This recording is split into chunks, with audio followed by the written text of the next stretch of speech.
পতন কি একদিনে হয়? পৃথিবীর ইতিহাসে সেটা আছে? নাই। যদি বলি কোন আন্দোলন অহিংস সহিংস হবে, সেটা সাধারণ মানুষ নির্ধারণ করে না, সেটা মহাত্মা গান্ধী নির্ধারণ করে না।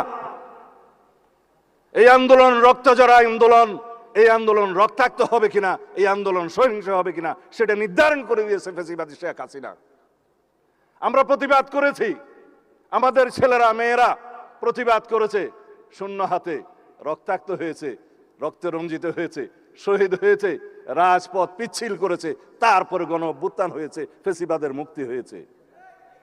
যখন কোনো আন্দোলন তার নিয়মতান্ত্রিক গণতান্ত্রিক পদ্ধতিতে পরিচালিত হতে দেয়া হয় না, তখন ইনএভিটেবল হয়ে যায়, অপরিহার্য হয়ে যায় সহিংস রক্তাক্ত আন্দোলনের। সেটাই হয়েছে বাংলাদেশে। 2009 থেকে 2024-এর সেই সোপানগুলো বাদ দিলে জুলাইয়ের 36 দিনে কি এই আপেল টপকিয়ে পড়েছে নিউটনের আপেল? না। বন্ধুদের বুঝতে বলবো, যারা জুলাই চেতনার উপর নির্ভর করে রাজনীতি করছে, সেই রাজনীতি করা যাবে না। 71-এর চেতনাকে বিক্রি করতে করতে ফ্যাসিবাদী শেখ হাসিনা দিল্লি যেয়ে বসে আছে। আমি অনেকবার বক্তব্য দিয়েছি, শেখ হাসিনা এবং আওয়ামী লীগের রাজনৈতিক মৃত্যু হয়েছে ঢাকায়। তারা এই চেতনা বিক্রি করতে করতে বাংলাদেশকে এমন একটা জায়গায় নিয়ে গিয়েছিল, যারা মুক্তিযুদ্ধের চেতনা বললে মানুষ ঘৃণা করত।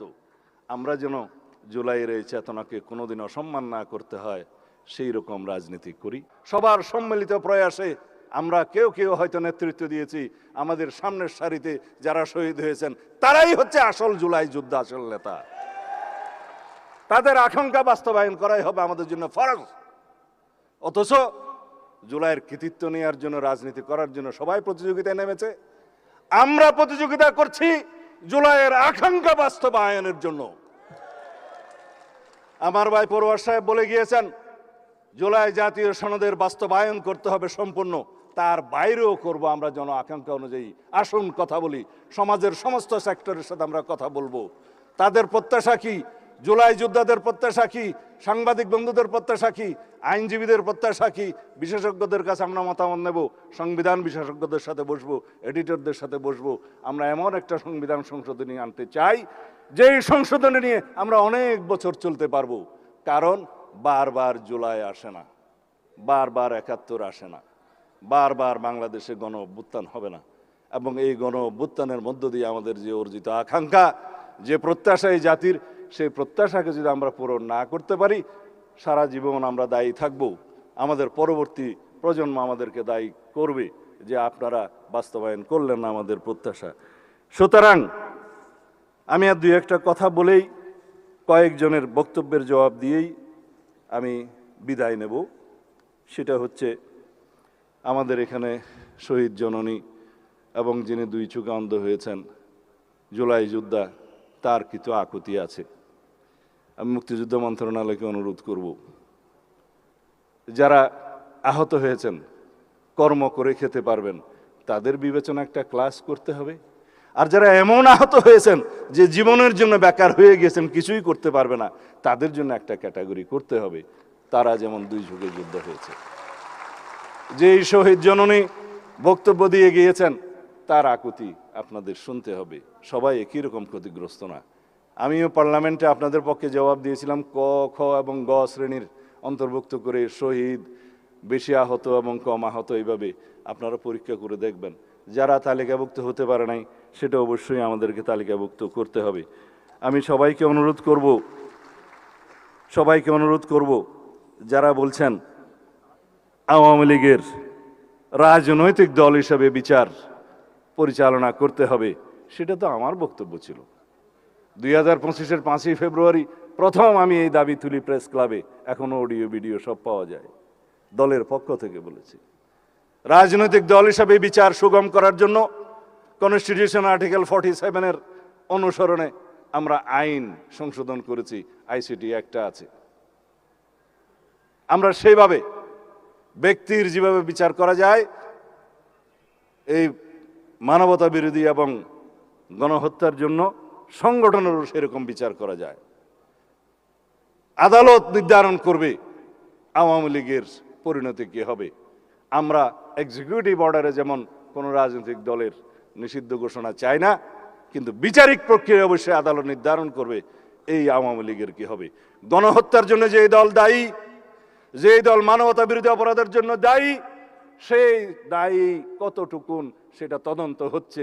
আইসিটি কোর্টের যে ইন্সপেকশন টিম তারা তদন্ত করছে, আমরা নির্দেশনা দিয়েছি, শেষ পর্যায়ে আছে।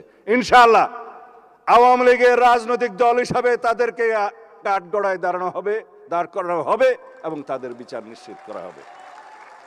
যারা আওয়ামী লীগের নেতাকর্মী ভাই বন্ধুরা মাঝে মধ্যে দিল্লি থেকে, মাঝে মধ্যে এখানে বনে বাদাড়ে আড়াল থেকে কিছু কিছু আওয়াজ দিয়ে থাকেন, মনে রাখবেন বাংলাদেশের মানুষ গণহত্যাকারী কোনো মাফিয়া শক্তিকে এই দেশে রাজনীতি করার জন্য আর অনুমতি দিবে না। দুঃস্বপ্ন দেখার দরকার নাই। আওয়ামী লীগের এত মরদ নাই, মাঝে মধ্যে আওয়াজ দিতে পারে। বাংলাদেশের মানুষ আওয়ামী লীগের প্রশ্নে এক, ফ্যাসিবাদের বিরুদ্ধে সংগ্রামের জন্য এক। আমরা এই হাউজে পরস্পর তর্ক করব, বিতর্ক করব, জাতীয় সংসদে বিরোধী দল সরকারি দল আমরা বাহাস করব, কিন্তু যখন সওয়াল আওয়ামী লীগের আসবে তখন আমরা সমগ্র জাতি এক। আমরা ঐক্যবদ্ধ থাকব ফ্যাসিবাদের বিরুদ্ধে।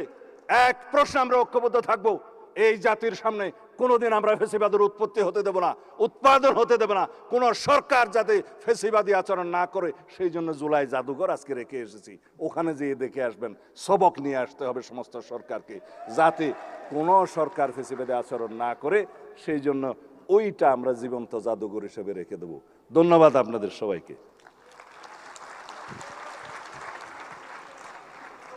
সম্মানিত সুধীমণ্ডলী, অনুষ্ঠানের এই পর্যায়ে সভাপতির বক্তব্য প্রদান করবেন জনাব আহমেদ আজম খান এমপি, মাননীয় মন্ত্রী, মুক্তিযুদ্ধ বিষয়ক মন্ত্রণালয়। Ladies and gentlemen, now the chair of today's ceremony, Mr. Ahmed Azam Khan, Member of Parliament, Honorable Minister, Minister of Liberation and War Affairs, is requested to kindly deliver his address. বিসমিল্লাহির রহমানির রহিম। জুলাই গণ অভ্যুত্থানের আজকের এই অনুষ্ঠানের সম্মানিত প্রধান অতিথি, বাংলাদেশের মহামান্য রাষ্ট্রপতি জনাব হাফিজউদ্দিন আহমেদ বীর বিক্রম, আজকের অনুষ্ঠানের বিশেষ অতিথি গণপ্রজাতন্ত্রী বাংলাদেশ সরকারের সম্মানিত স্বরাষ্ট্রমন্ত্রী জনাব সালাউদ্দিন আহমেদ,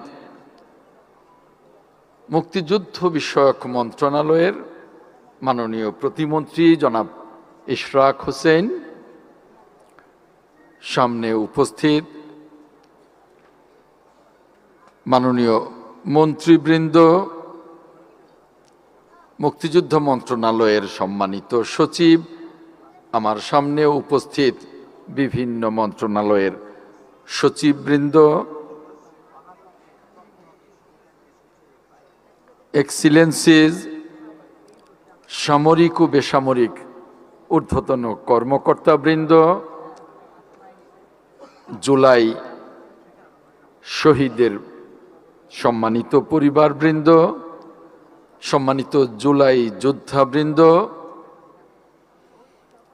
জেলা প্রশাসনের সকল পর্যায়ের কর্মকর্তাবৃন্দ, মুক্তিযুদ্ধ মন্ত্রণালয়ের সকল পর্যায়ের কর্মকর্তাবৃন্দ, সম্মানিত অভ্যাগত অতিথিবৃন্দ, আসসালামু আলাইকুম।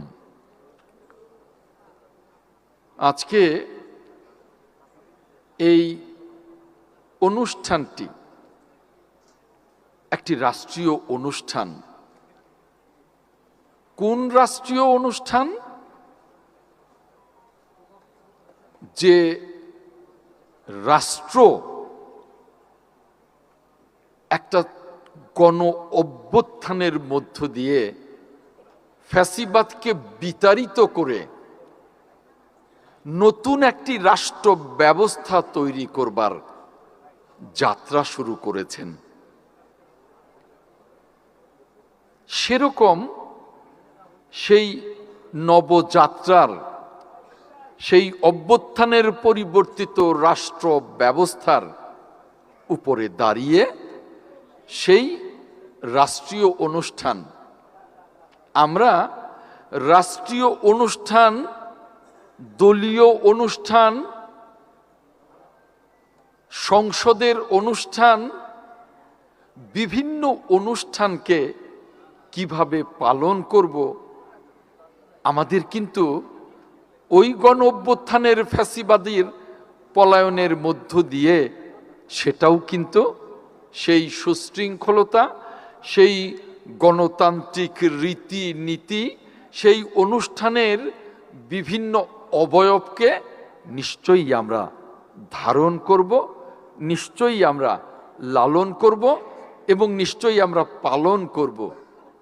আজকের অনুষ্ঠানের প্রারম্ভে যে অবস্থাটা দেখেছি, সত্যি কষ্ট পেয়েছি যে বিষয়টা নিয়ে কারুর কারুর আপত্তি থাকতেই পারে, ভুল আমার থাকতে পারে, ভুল মন্ত্রণালয়ের থাকতে পারে। আমরা তো মানুষ, ভুল করতেই পারি, কিন্তু তার অভিযোগ সুনির্দিষ্ট সুশৃঙ্খলভাবে করলে যত সুন্দর হয় একটা রাষ্ট্রীয় অনুষ্ঠানে। যে অভিযোগটা জনসভায় একরকম হতে পারে, একটা রাষ্ট্রীয় অনুষ্ঠানে আরেক রকম হতে পারে। আমরা যদি সেই সুশৃঙ্খলতার দিকে না হাঁটি, তাহলে এই গণ অভ্যুত্থানের পরবর্তী রাষ্ট্র ব্যবস্থা পরিবর্তনের যাত্রা কি করে শুরু করব? আমাদেরকে প্রথমে গণতন্ত্রের চর্চায় একটা সুশৃঙ্খল জাতি হিসেবে নিজেদেরকে নিয়ে আসতে হবে। সেখানে আমরা যারা রাজনীতি করি, আমাদের দায়িত্ব সবচেয়ে বেশি। সেই দায়িত্ব আমরা যদি পালন না করি, তাহলে আমাদের রাজনৈতিক কর্মী বা দলের বাইরে যারা আছে, তারা কি দেখবে, কি বুঝবে, কি অনুসরণ করবে? আজকের অনুষ্ঠান একটা রাষ্ট্রীয় অনুষ্ঠান হিসেবে আমি যা দেখলাম সেটা অত্যন্ত কষ্টদায়ক। এবং রাষ্ট্রীয় অনুষ্ঠান পার্লামেন্ট নয় যে এখানে ওয়াকআউট করার কোনো বিষয় আছে। প্রতিবাদ করে বক্তব্য দিতে পারেন, এটাই তো জুলাই গণ অভ্যুত্থানের চেতনা। বক্তব্য দিয়ে আপনি সুন্দরভাবে বসুন, অন্যের বক্তব্য শুনুন। তা না করে যেমনি মেঠু বক্তৃতায় বা বিভিন্ন জায়গায় এখন যে ধরনের জনসভায় অশ্রাব্য গালিগালাজ হচ্ছে, এটা যেমন রাজনীতি নয়, এটা যেমন গণতান্ত্রিক কর্মকাণ্ডের মধ্যে পড়ে না, এটা যেমন একটা অভ্যুত্থান পরবর্তী রাষ্ট্র ব্যবস্থায় গণতান্ত্রিক চর্চায় যায় না, সভ্য রাজনীতিতে যায় না, ঠিক তেমনি রাষ্ট্রীয় অনুষ্ঠানে এ ধরনের উচ্ছৃঙ্খলতা কোনো সভ্য সমাজে যায় না। ভুল হতে পারে, আমার হতে পারে, মন্ত্রণালয় হতে পারে, আপনার হতে পারে। সেই ভুলগুলো আমরা সকলে মিলে তো সংশোধন করব। সেই ভুলগুলো সংশোধন করবার জন্য সুযোগ দিতে হবে, বলতে হবে, উচ্ছৃঙ্খলতা করে নয়। এটাই আমাদের আগামী দিনে খুব শক্ত করে শিখতে হবে, শক্ত করে চর্চা করতে হবে। আমি বেশ কদিন যাবৎ এই মেঠু বক্তৃতায় দেখছি বিভিন্ন জায়গায় রাজনীতির নামে, গণতান্ত্রিক স্বাধীনতার নামে অশ্রাব্য গালিগালাজ হচ্ছে, এটা কিন্তু গণতন্ত্র না, ওটা কিন্তু গণতন্ত্রের স্বাধীনতা না। যেমনি আপনার বাড়িতে বসে আপনি যখন একটা গানের অনুষ্ঠান করবেন, মাইক দিয়ে পাশের বাসায় রাত্রি 12টায় ডিস্টার্ব করাটা আপনার স্বাধীনতা না। আপনার স্বাধীনতা আপনার বাড়িতে মাইক ছাড়া নিজেরা সারা রাত গান শুনুন, অন্যকে ডিস্টার্ব করা স্বাধীনতা না। ঠিক তেমনি কতটুকু গণতন্ত্র মানেই অবারিত স্বাধীনতা, যাকে যা খুশি তাই বলা, এটাও কিন্তু গণতন্ত্রের চর্চা না, সেটা বুঝতে হবে। সেটা যদি আমরা না বুঝি, সেটা যদি আমরা সেভাবে চর্চা না করি, তাহলে আমাদের এই জুলাই গণঅভ্যুত্থানের চেতনা তো লুণ্ঠিত হবে, ভুলুণ্ঠিত হবে। এটা আমাদের বুঝতে হবে। আমাদের অনেকে বলেছেন, আমার এক শহীদ জননী বলেছেন, আরো অনেকে বলেছেন, আমরা এখনো কিছুই, এখনো এই পেলাম না, এখনো ওই পেলাম না, এখনো বিচার হলো না। সত্য বলেছেন, একমত। এখনো অনেক কিছু পাননি, এখনো বিচার হয়নি। কিন্তু গণঅভ্যুত্থানের পর এই সরকার, মাননীয় প্রধানমন্ত্রী জনাব তারেক রহমানের সরকার কত বছর ক্ষমতায়, কত যুগ ক্ষমতায়? মাত্র 5 মাস। এটা বুঝতে হবে আপনাকে।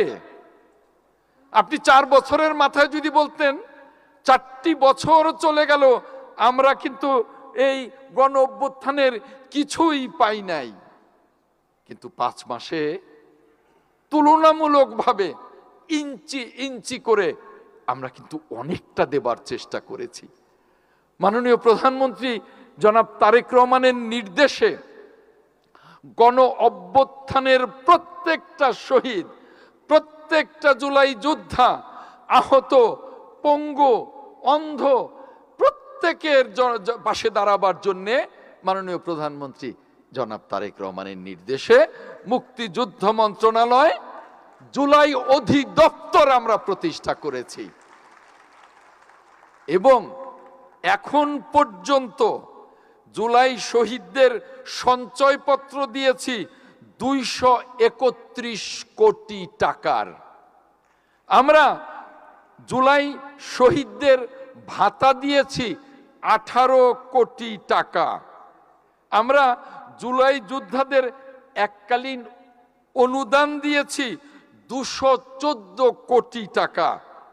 আমরা জুলাই যোদ্ধাদের অন্যান্য ভাতা দিয়েছি 169 কোটি টাকা এবং বিদেশে চিকিৎসা বাবদ আমরা দিয়েছি 362 কোটি টাকা।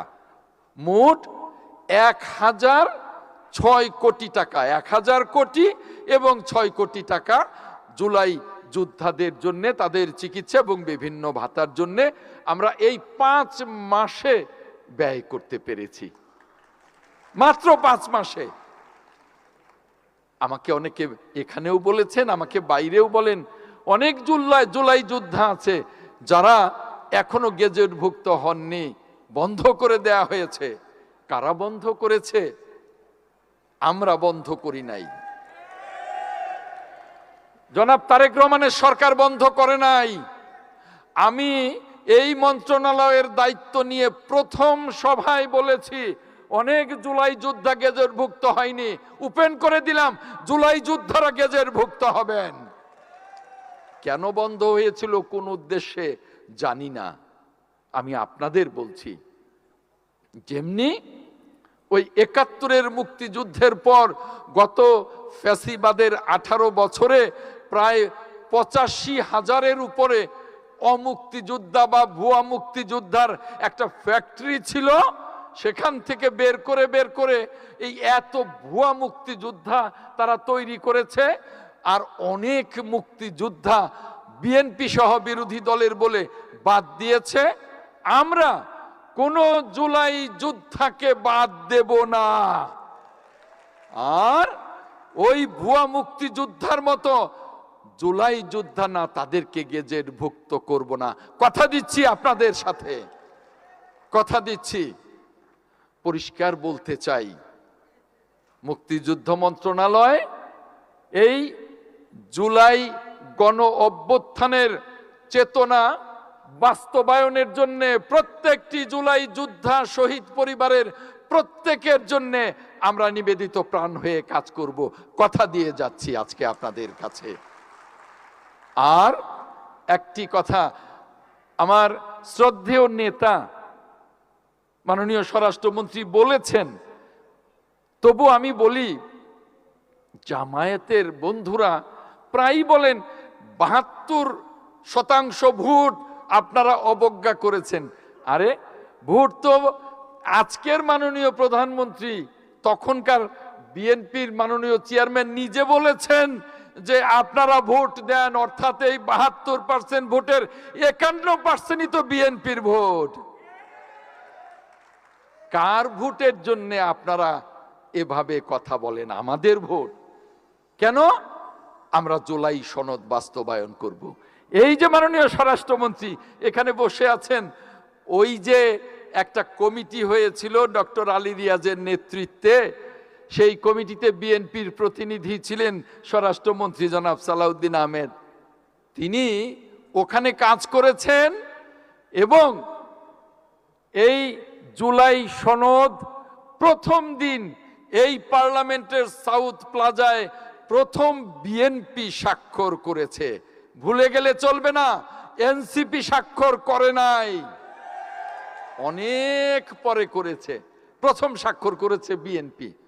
তাই বলতে চাই, গতকালকে মাননীয় প্রধানমন্ত্রীর বক্তব্য শুনেছি ওই ফার্ম গেটের কৃষিবিদ ইনস্টিটিউটে, স্পষ্ট করে বলেছেন আমরা জুলাই সনদ এবং জুলাইয়ের আকাঙ্ক্ষা বাস্তবায়নে কাজ শুরু করে দিয়েছি, একটা একটা করে সংস্কার শুরু করে দিয়েছি। আরে মাননীয় প্রধানমন্ত্রী শপথ নেবার পরে তো রাস্তায় বের হয়েই তো প্রথম সংস্কার, যে কোনো সিগন্যাল বন্ধ হবে না। আজকে তো প্রায় 70টার উপরে ঢাকার সিগন্যাল অটো হয়ে গেছে। প্রথম সংস্কার তো তিনি প্রথম দিন থেকেই শুরু করেছেন। এখানে গোলাম পারওয়ার সাহেব বলে গেছেন, যারা জুলাইতে আত্মাহুতি দিয়েছে তারা এমপি মন্ত্রী হতে চাননি। আমাদের 60 লক্ষ নেতা কর্মী এবং যারা জুলাইয়ের আত্মাহুতি দিয়েছেন, আমরা তো সকলে একাকার হয়ে আন্দোলনটা করেছি। রাষ্ট্র পরিচালনার জন্যে তাদের প্রতিনিধি আমরা, আপনারাও যেমনি তাদের প্রতিনিধি হয়ে নির্বাচন করেছেন, এমপি হয়েছেন, বিরোধী দলে এসছেন, রাষ্ট্র তো পরিচালনা করতে হবে, তাই না? অতএব আমাদের আকাঙ্ক্ষা, মাননীয় প্রধানমন্ত্রী জনাব তারেক রহমানের ঘোষণা, আমরা জুলাইয়ের আকাঙ্ক্ষা বাস্তবায়ন করে বাংলাদেশকে একটি গণতান্ত্রিক সমৃদ্ধ বাংলাদেশ গঠন করব, জুলাইয়ের আকাঙ্ক্ষা পূরণ করব ইনশাআল্লাহ। আপনাদের সকলকে অনেক অনেক ধন্যবাদ জানিয়ে আজকের অনুষ্ঠানে আপনারা সুশৃঙ্খলভাবে যারা যেটুকু করেছেন, আমি খুব দুঃখ প্রকাশ করছি তাদের হয়ে আমি, আর আগেই দুঃখ প্রকাশ করেছি যে কোনো অসংলগ্ন কিছু থাকলে সেটা সংশোধন করবার। আর আপনারা যারা আছেন এত চমৎকার সহযোগিতা করেছেন আমাদের অনুষ্ঠানকে সার্থক করবার জন্যে, আমার পক্ষ থেকে, আমার মন্ত্রণালয়ের পক্ষ থেকে আপনাদেরকে অনেক অনেক ধন্যবাদ জানাচ্ছি।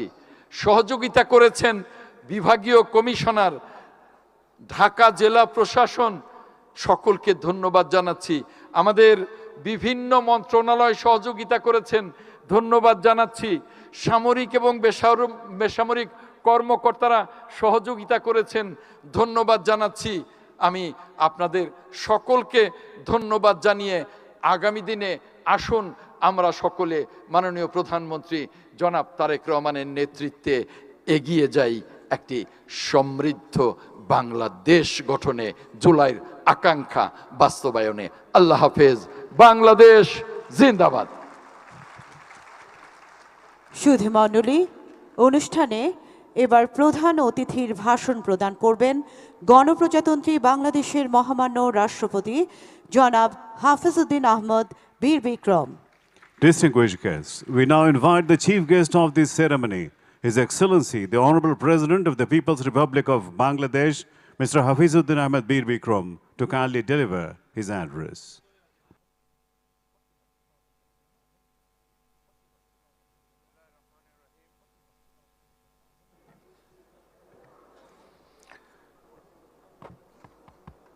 বিসমিল্লাহির রহমানির রহিম। সম্মানিত সভাপতি, বিশেষ অতিথি, মাননীয় মন্ত্রী প্রতিমন্ত্রীবৃন্দ, জুলাই শহীদ পরিবারের সদস্যবৃন্দ, জুলাই যোদ্ধাগণ, সংসদ সদস্যবৃন্দ, এক্সেলেন্সিস যারা এখন নাই এখানে, সামরিক ও বেসামরিক ঊর্ধ্বতন কর্মকর্তাবৃন্দ, গণমাধ্যমের সম্মানিত প্রতিনিধিবৃন্দ, উপস্থিত সুধীমণ্ডলী, আসসালামু আলাইকুম। শুভ অপরাহ্ন। আজ মহান জুলাই গণ অভ্যুত্থান দিবস, জাতির ইতিহাসে স্বর্ণাক্ষরে লেখা এক অবিস্মরণীয় দিন। গণতন্ত্র, ন্যায়, মানবিক মর্যাদা রক্ষায় মুক্তিগামী ছাত্র জনতার বিজয়ের দিন। 2024 সালের এই দিনে ছাত্র জনতার সুতীব্র গণ অভ্যুত্থানের মুখে দীর্ঘ দেড় দশকের স্বৈরাচারী ও ফ্যাসিবাদী শাসনের অবসান ঘটে। ফ্যাসিবাদী সরকার, বশংবদ ব্যক্তিবর্গ পালাতে বাধ্য হয়, মুক্ত হয় স্বদেশ, সূচিত হয় নূতন প্রভাত। সুধীবৃন্দ, প্রথমে আমি জুলাই অভ্যুত্থানে শহীদ ব্যক্তিবর্গের রুহের মাগফিরাত কামনা করছি।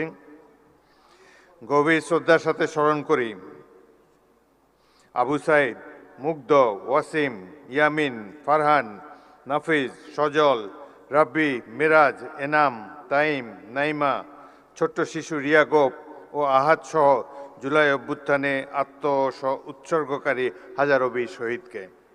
তাদের আত্মদান ও দেশপ্রেম জাতিকে চিরকাল অনুপ্রাণিত করবে। সুধীমণ্ডলী, আমি বেশি সময় নেব না, আপনাদেরকে ধন্যবাদ দেই ধৈর্য ধরে এতক্ষণ বসে আছেন। প্রকৃতপক্ষে বক্তৃতা দেওয়ার মানসিকতা হারিয়ে ফেলেছি। আজ এই অনুষ্ঠানটি একটি জাতীয় অনুষ্ঠান, সলেম অকেশন। জুলাই যোদ্ধাদেরকে শ্রদ্ধার সাথে স্মরণ করার জন্যই রাষ্ট্র এই অনুষ্ঠানের আয়োজন করেছে। কিন্তু যে দৃশ্য এখানে দেখলাম সেটিতেই অত্যন্ত দুঃখিত এবং লজ্জিত হয়েছি, ব্যথিত হয়েছি। সকালটা ভালোই কেটেছিল, টেলিভিশনে দেখেছি জুলাই জাদুঘর উদ্বোধনী অনুষ্ঠানটি। সেখানে মাননীয় প্রধানমন্ত্রী এবং অন্যান্য দেশের বিশিষ্ট ব্যক্তিবর্গ ছিলেন। জুলাই যোদ্ধাদের একটি মিলন মেলা দেখতে পেয়েছিলাম সকালে। জাতীয় ঐক্য সহজেই প্রতিভাত হয়েছিল, কিন্তু বিকেলের এই অনুষ্ঠানটিতে যা দেখলাম এটি অভিপ্রেত ছিল না, একেবারেই অনভিপ্রেত। জাতীয় অনুষ্ঠানে আমরা তো জাতীয় ঐক্যের কোনো বহিঃপ্রকাশ দেখাতে পারলাম না। ভুল তো মানুষ করেই, নিশ্চয়ই এখানে ডকুমেন্টারিতে অনেক ভুল আছে। প্রথম ভুল আমি দেখেছি, সেখানে তো আবু সাইদের ছবিই নাই। আবু সাইদ এই বিপ্লবের প্রতিচ্ছবি, প্রতীক।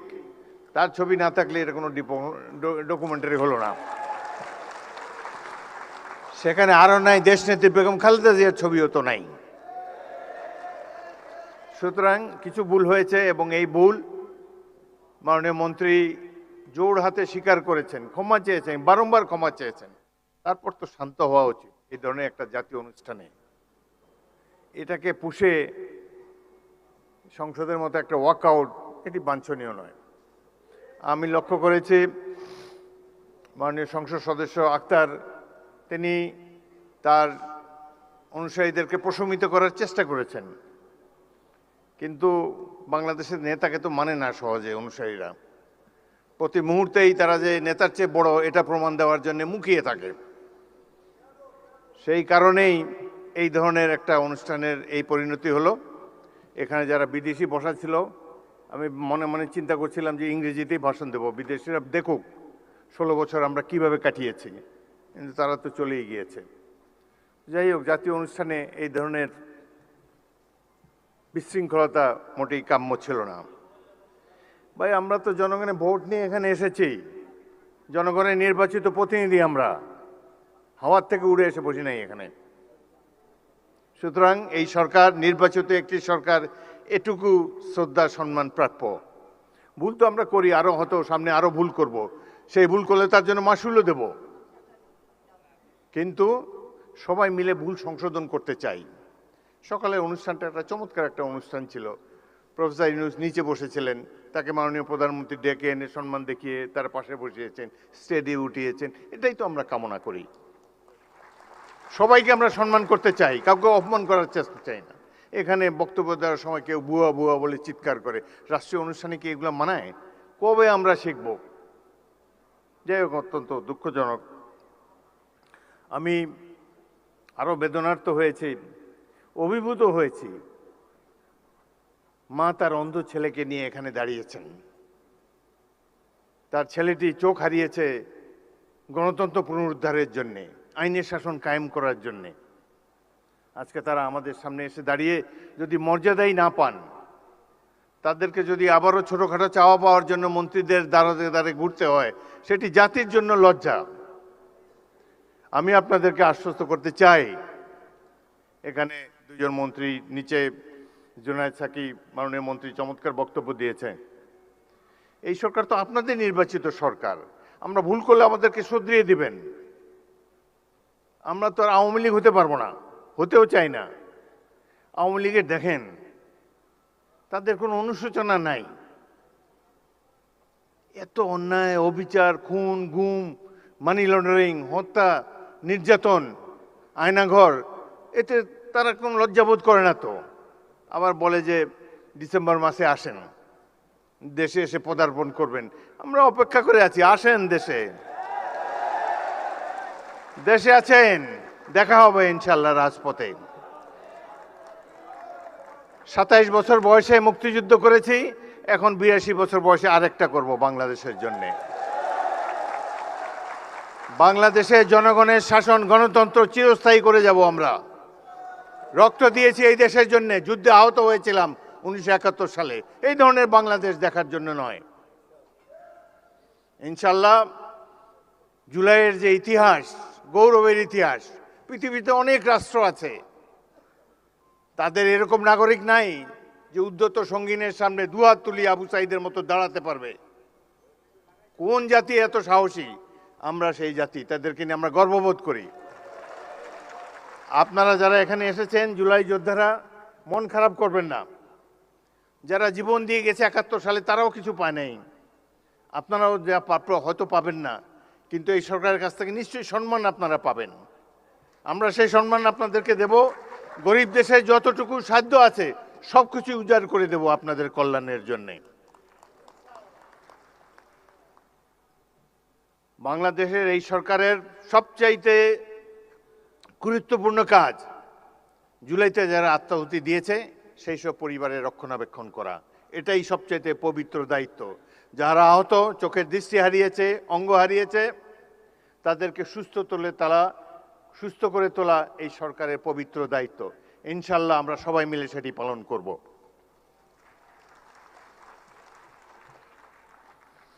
জুলাই গণঅভ্যুত্থান আমাদেরকে রাষ্ট্র পুনর্গঠনের সুযোগ এনে দিয়েছে। আমাদের লক্ষ্য হওয়া উচিত একটি গণতান্ত্রিক, ন্যায়ভিত্তিক, দুর্নীতিমুক্ত বাংলাদেশ, যেখানে প্রতিটি নাগরিক সমান অধিকার ও মর্যাদা পাবে।